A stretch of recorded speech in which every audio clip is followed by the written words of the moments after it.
அனைவருக்கும் வணக்கம். அதிமுகவும் திமுகவும் ஒன்று, அது அறியாத மாநில மண் அப்படின்னு சொல்லிட்டு நம்மளோட தமிழ் தேசியவாதிகள் நமக்கெல்லாம் முன்னோடியாக இருக்கிற பல பேர் சொன்னாங்க. அதை ஆணித்தரமாக உறுதிப்படுத்திகிட்டு இருக்குது இன்றைக்கி நடந்துகிட்டு இருக்க பல நிகழ்வு. இன்றைக்கி அமைச்சர், அதாவது முன்னாள் அமைச்சர் ஆர் வைத்திலிங்கம், எங்கள் ஊர் தாங்க, எங்கள் ஊருக்கு பக்கத்தில் ஒரத்தநாடு, தஞ்சாவூர், அவருக்கு ரொம்ப மிக அருகில் உள்ள ஊர், தஞ்சாவூர் மாவட்டத்தை சேர்ந்தவர். இங்கே மிகப்பெரிய ஒரு உச்சத்தில் இருக்க வேண்டியவர், இருந்தவர், அமைச்சராக இருந்தவர். அம்மையார் ஜெயலலிதா அவர்களால் மிகப்பெரிய ஒரு நம்பிக்கைக்கு உரிய ஒரு இடத்துல வைக்கப்பட்டிருந்தவர். அவர் இங்கே அதிமுக இங்கே அங்கே இருக்குன்னா அதுக்கு காரணமே அவர் தான் அப்படின்ற ஒரு இடத்துல ரொம்ப தாங்கி பிடிச்சிட்டு நின்ன அவர்.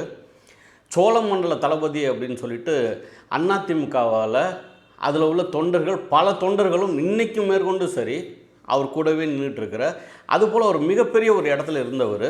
அவர் இன்றைக்கி போய் ஐயா ஸ்டாலின் அவர்களை சந்தித்து இங்கே சென்னையில் அறிவாலயத்தில் போய் திமுகவில் இணைஞ்சிட்டார் அப்படிங்கிறது இன்றைக்கி மிகப்பெரிய ஒரு பரபரப்பான செய்தியாக எல்லா இடத்துலையுமே வந்துக்கிட்டு இருக்குது. நம்ம ஒரு பத்திரிக்கையாளராக இருந்து அதை பார்த்து அவங்கள்ட்ட சில பேர்கிட்ட நம்ம பேசக்கூடிய வாய்ப்பு இருந்தது. அதில் நம்ம பேசும்போது அதில் சில பேர் சொன்னாங்க, இல்லைண்ணே இவ்வளோ நாள் நாங்கள் அவர் கூடயே இருந்துட்டோம், இப்போ எங்களுக்கு வேறு வழி இல்லை. எப்படி எங்களுக்கு வேறு வழி இல்லை, அதனால் நாங்கள் வர 26ஆம் தேதி இங்கே நடக்கிற மாநாட்டில் நாங்கள்லாம் மேடை ஏறலான்னு இருக்கிறோம் அப்படின்னு சொல்லி சில பேர். அதில் சில பேர் என்ன செஞ்சாங்க, மாநாடுன்னு தான் வரும் இல்லையா, சில இதில் பதிவு பண்ணி வச்சுருக்கல, நம்மளை மாநாடுன்னு சில இதில் வருது இல்லையா, அவங்க என்ன செய்கிறாங்க, அது பேரை பார்த்தோன்னையா இல்லை நம்மளை பார்த்தோன்னேன்னு தெரில, அதுக்கப்புறம் திருப்பி நம்ம கூப்பிடும்போது அது அந்த பிஸி டோன் வரும்ல, அது போல் வச்சுருந்தாங்க. இன்னும் ரொம்ப நெருக்கமாக நம்ம கூட எப்போதுமே தொடர்பில் அண்ணன் தம்பியை பழகிட்டு இருக்க, அவருக்கும் ரொம்ப ரிலேஷனாக இருக்கிற அந்த அண்ணன்கள்ட்ட பேசுவோம். அவங்க சொன்னாங்க, வேறு வழி இல்லைங்க, ஆனால் எங்களால் முழுமதியாக நம்ம ஐயா ஸ்டாலின் அவர்களையும் நம்ம திமுகவையும் ஏற்றுக்க முடியாது. பல ஆண்டுகளாக நாங்கள் அவரை திட்டி பழகிட்டோம், விமர்சித்து பழகிட்டோம், தீய சக்தின்னு சொல்லிட்டோம். ஆரம்பத்திலிருந்தே நாங்கள் முழுமையாக அந்த திமுக எதிர்ப்புக்குன்னு உருவாக்கி நாங்கள் வந்த ஆட்கள் நாங்கள். அதனால் எங்களாலலாம் இனிமேல் போய் ஏற்றுக்க முடியாது. அப்போனா நீங்கள் மேடைக்கு போக மாட்டிங்களா, நீங்கள் அவருக்கு பின்னாடி போக மாட்டிங்களா அப்படின்னு நாங்கள் கேட்டதுக்கு அவங்க சொன்னாங்க, இல்லைங்க நாங்கள் போவோம், ஆனால் அது எங்களால் முழு மனதாக தேர்தலில் நாங்கள் அதெல்லாம் செய்வோமான்னு தெரியாது. இது அவர் கூட இருப்போம் அவ்வளோதானே தவிர, தேர்தலுக்கு நாங்கள் அந்த வாயால் எப்படிங்க நாங்கள் இந்த வாயை இப்பயும் இந்த வாயை வச்சுக்கிட்டு இவங்க வாழ்க அப்படின்னு நாங்கள் எப்படிங்க சொல்ல முடியும் அப்படின்னு சொல்லி அவங்க சொன்னாங்க. நாகரிகம் கருதி இது நம்ம சொல்ல முடியாதுல்ல, அதனால் சொல்லலை. இப்போல் பல பேர்கிட்ட நான் பேசினேன். இதெல்லாம் பார்க்கும்போது நமக்கு திமுகவும் அதிமுகவும் வேறையா அப்படின்னு பார்த்தா அப்படிலாம் ஒன்றுமே இல்லை அப்படிங்கிறது தாங்க இதில் உண்மை. இன்றைக்கி திமுகவில் இருக்கிறவங்க அதிமுகவுக்கு போகிறதும், அதிமுகவில் இருக்கிறவங்க திமுகவுக்கு வர்றதும் ஒரு மிகப்பெரிய ஒரு இன்றைக்கெலாம் சமூக வலைத்தளத்தில் மிக பெருசாக பேசப்படுது. ஆனால் என்ன நடக்குது, என்ன நடந்திருக்குன்னு அந்த வரலாறு எடுத்து பார்த்தோம்னா, ஏற்கனவே அதிமுகவும் திமுகவுமே ஒன்றிணையத்துக்கு உண்டான வாய்ப்பே இருந்தது அப்படிங்கிறதையும் சில பேர் பதிவு பண்ணி சொல்கிறாங்க. அப்போ இதை பார்க்கும்போது இந்த இதுக்கும் அந்த இதுக்கு என்னடா கொள்கை வேறையாக இருக்குது அப்படின்னு பார்த்தா, எந்த கொள்கையும் வேறு இல்லை அப்படிங்கிறது தான் இன்றைக்கி ஐயா வைத்திலிங்கம் அவர்களோட பேட்டியிலேருந்து தெரிஞ்சது. அவர்கிட்ட பத்திரிகையாளர் கேட்கும்போது அவர் சொல்கிறாரு, எங்களுக்கு தாய் கழகம், அதனால் நாங்கள் வேலை இணைஞ்சிட்டோம் அப்படிங்கிறாரு. ஆனால் இதே போல் இவர் மட்டும்தான் இப்படி சொல்லிட்டு போய் இணைஞ்சாரா அப்படின்னு பார்த்தா இல்லை, பல பேர். இப்போ ஏற்கனவே மைத்ரேயன் அங்கே இருந்தார், இப்போ அவர் அழகு மருதுராஜ் அவர் அங்கே இருக்கிறாரு, அன்வராஜ் அங்கே இருக்கிறாரு, இது போல் பல பேர். சரி, இவங்க தான் இப்போ இந்த சமீபத்தில் இணைஞ்சவர்கள் இவர்கள்லாம். அது இல்லாமல் முன்னாடி யாராக இருக்கிறாங்க அப்படின்னு பார்த்தீங்கன்னா, இவர் கையை பிடிச்சி அழிச்சிட்டு போனார்ல நம்ம அண்ணன் செந்தில் பாலாஜி அவர்கள். செந்தில் பாலாஜி இங்கே தான் இருந்தார். சொல்லப்போனால் அங்கே இன்றைக்கி திமுகவில் மிகப்பெரிய ஒரு இடத்துல இருக்கவங்களாம் பார்த்திங்கன்னா, மாற்றுக் கட்சியில் இருந்தவங்க தான் அதில் மிகப்பெரிய ஒரு இடத்துலையே இருக்கிறாங்க. திமுகவில் ஆண்டாண்டு காலமாக இருந்தவங்க அந்த அளவில் இருக்கிறாங்களா அப்படிங்கிறது ஒரு $1 மில்லியன் கொஸ்டின் அப்படின்னு தான் நம்ம சொல்லணும்.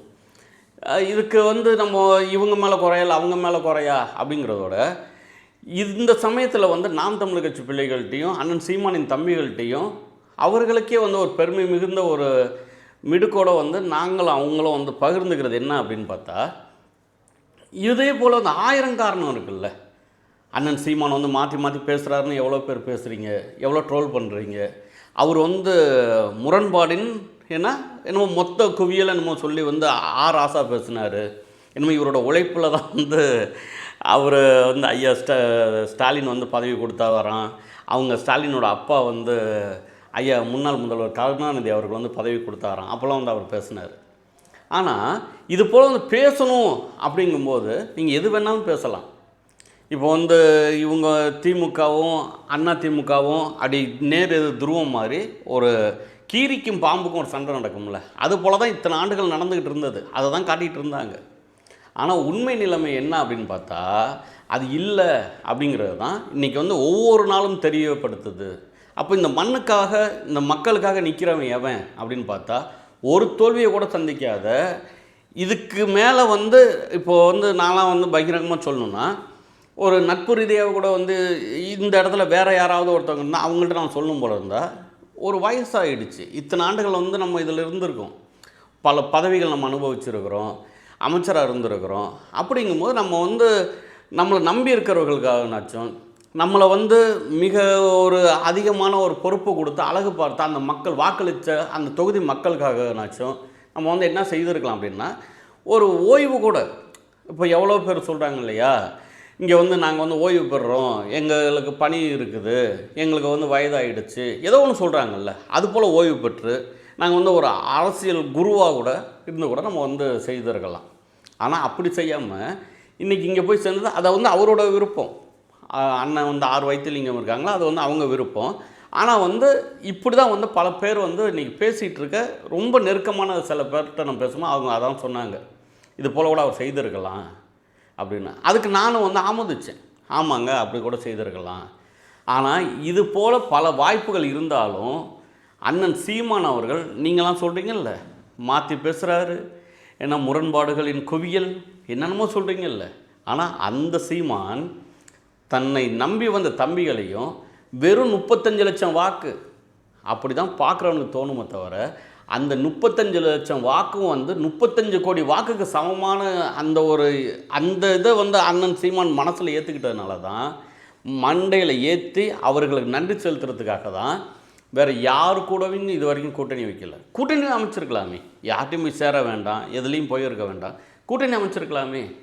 இதே திமுகவில் அண்ணன் சீமான் சொன்னால் வேண்டான்னு சொல்லிட போகிறாங்களா, இல்லை சீமானை வந்து திமுகவில் கூப்பிடலையா, அண்ணா திமுக வர வேண்டாம்னு நினைக்கிதா? அப்படிலாம் எதுவுமே இல்லையே. ஆனாலும் இந்த மக்களுக்காக மக்களுக்காக மிக தெளிவாக வந்து இந்த மக்களுக்கு நான் தாண்டா உண்மையானவங்கிறத மிக தெளிவான ஒரு பாதையை, அரசியல் பாதையை தமிழினத்துக்காக தமிழ் தேசியத்துக்காக வடிவமைச்சிட்டு போகிறவன் யாருன்னு பார்த்தீங்கன்னா அண்ணன் சீமானாக தான் இருக்கிறார். இதே வந்து தம்பிகளுக்கு வந்து இந்த தேர்தலையும் சரி எந்த தேர்தலில் இருந்தாலும் சரி இதை பார்த்துட்டு இருக்க சில பேர் கூட வேறு இடத்துக்கு போகிறதுக்கு உண்டான வாய்ப்பு இருக்கலாம். நம்ம வந்து பகிரங்கமாக பேசுவோம். ஆனால் பல பேர் இதில் வந்து இணையறதுக்கு உண்டான வாய்ப்பும் இது போல் காலச்சூழலில் உருவாகும். இப்போ வந்து விஜய் சொன்னார் இங்கேருந்து எல்லாம் வந்துடுவாங்க, அங்கேருந்து எல்லாம் வந்துடுவாங்க அப்படின்னு சொல்லி விஜய்கிட்ட போனவர் சொன்னார். விஜய் சொன்னார் நம்ம வந்து வரவங்களுக்கு எல்லாருக்கும் நம்ம அரவணைப்புகிறது தான் நம்மளோட மாண்பு இல்லையா, நம்ம அதெல்லாம் செய்துருவோம் இல்லையா அப்படின்னு கூட விஜய் பேசினார். ஆனால் யார் இருக்காங்கன்னு பார்த்தீங்கன்னா இப்போ அவர்கிட்ட போயிருக்கிறதுல ஒரே ஒருத்தவர் அந்த முன்னாள் இவர் தான் போயிருக்கிறாரு தவிர வேறு யாரும் போகலை. அவர் செங்கோட்டையன் மட்டும் தான் உட்காந்து பேசிகிட்டு இருக்கிறார் இன்னைய வரைக்கும். ஆனால் இதே அண்ணன் வைத்திலிங்கம் அவர்கள் பேசின பேச்சு வந்து நீங்கள் ட்ரோல் ஆகிட்டு இருக்குது. அது என்ன சொல்கிறாங்க அப்படின்னு பார்த்தீங்கன்னா அண்ணன் வைத்திலிங்கம் பேசுனது தான் அது. இந்த அனைத்து இந்திய அண்ணா திமுக இதில் முன்னோடிகளும் தொண்டர்களும் என்றைக்கும் தவறு செய்ததே இல்லை, துரோகிகளாக மாறினதே இல்லை. இதில் பதவி அனுபவித்தவர்கள் தாங்கள் தான் தலைவர் என்று நினைத்து கொண்டு இருப்பவர்கள் மட்டுமே தான் இந்த கட்சி வந்து பிளவுபடுறதுக்கு காரணமாக இருந்திருக்கிறாங்க அப்படின்னு சொல்லி அண்ணன் வைத்திலிங்கம் பேசின பேச்சு ஆர்வி ஸ்டூடெண்ட்ஸ் அப்படிங்கிற அந்த ஒரு பக்கம் இருக்குது போல், அந்த பக்கத்தில் இந்த வீடியோ வந்துச்சு, அதை நான் பார்த்தேன். அப்போ நமக்கு என்ன தோணுதுன்னா இந்த பக்கம் நம்ம அண்ணன் வைத்திலிங்கம், இந்த பக்கம் டிடிவி தினகரன், இந்த பக்கம் வந்து பார்த்திங்கன்னா நம்ம ஐயா எடப்பாடி பழனிசாமி, இது போல் சுற்றி பார்த்தோம்னாலும் மொத்த பேரில் ஒத்த பேர் கூட அண்ணன் சீமான் போல் இல்லை அப்படிங்கிறது என்னோட கருத்தாக இருக்குது. இதை பார்க்குற உங்களோட கருத்தாகவும் அதை தான் இருக்குங்கிறத நான் நம்புகிறேன். இன்றைக்கி இந்த மண்ணுக்காக யார் நிற்கிறான் அப்படின்னு பார்த்தீங்கன்னா நாம் தமிழர் கட்சி பிள்ளைகள் தான் நிற்கிறாங்கங்கிறது எல்லாருக்குமே தெரியுது. வெளியில் நான் வந்து பேசுகிறேன், பல இடங்களில் பார்க்கும்போது கூட நல்லா தெரியுது. அவங்க சொல்கிறாங்க, நான் நாம் தமிழர் கட்சின்னு காட்டிக்காமல் பல இடங்களில் நான் பேசியிருக்கிறேன். தேர்தல் நெருங்க நம்ம பப்ளிக் ரிவ்யூவே எடுத்து கூட நம்ம போடுவோம். அதில் அவங்க பேசும்போது அவங்க என்ன சொல்கிறாங்க, சில பேர் புதிய விஜய்க்கு கூட நான் போடுறேன் அப்படின்னு சொல்லி அந்த வாக்கெல்லாம் நான் செலுத்துவேன் அப்படின்னு சொன்னாலும் கூட அதில் பல பேர் சீமானன்னு ஒரு ஆப்ஷனாக வச்சுருக்கிறாங்க. அதை நம்ம பார்க்கும்போது நமக்கே கூட ஒரு கௌரவமாக இருந்துச்சு, ஒரு கர்வமாக கூட இருந்துச்சு. சரி, நம்ம சரியான பாதையில் தான் பயணிச்சுக்கிட்டு இருக்கோம் இத்தனை ஆண்டுகளா அப்படின்னு. இதே தான் உங்கள் எல்லாருக்கும் தோணும் அப்படிங்கிற நான் நினைக்கிறேன். அந்தந்த நேரங்கள் பார்த்து தன்னை தான் மாற்றிக்கிட்டு அதுக்கு ஒரு காரியத்தை சொல்லாமல் என்றைக்கும் தலைவன் வழியிலையும் தமிழினத்தை கொண்டு போய் வழி நடத்துறதுலையும் முதன்மையாக இருக்கிற அண்ணன் சீமான் அவர்களை முதல்வரை ஆக்கணும் அப்படிங்கிற முழு மூச்சோடு நில்லுங்க. உறுதியாக நம்ம வெல்வோம். நம்ம உறுதியாக வெல்வோம். நன்றி, வணக்கம். நமது இயக்கத்தில் தான் மூத்த முன்னோடிகள் தொண்டர்கள் சரியாக இருப்பார்கள். மற்றவர்கள் தன்னை தலைவனாக நினைத்துக் கொண்டு தம்பட்டம் அடித்துக் கொண்டிருப்பவர்கள் துரோகிகளாக மாறுவார்கள். இதை எதற்கு சொல்கிறேன் என்றால், சொன்னவர்களால் பிளவுகள் ஏற்பட்டதெல்லாம் அனுபவித்த அமைச்சர்களால், தொண்டரால் அல்ல. அதனால் தொண்டன் இருக்க வரை இந்த இயக்கத்தை எவனாலும் அசைக்க முடியாது. 1000 ஸ்டாலின் வந்தாலும் இந்த இயக்கம் இந்த 100 ஆண்டு காலம் இருக்கும்.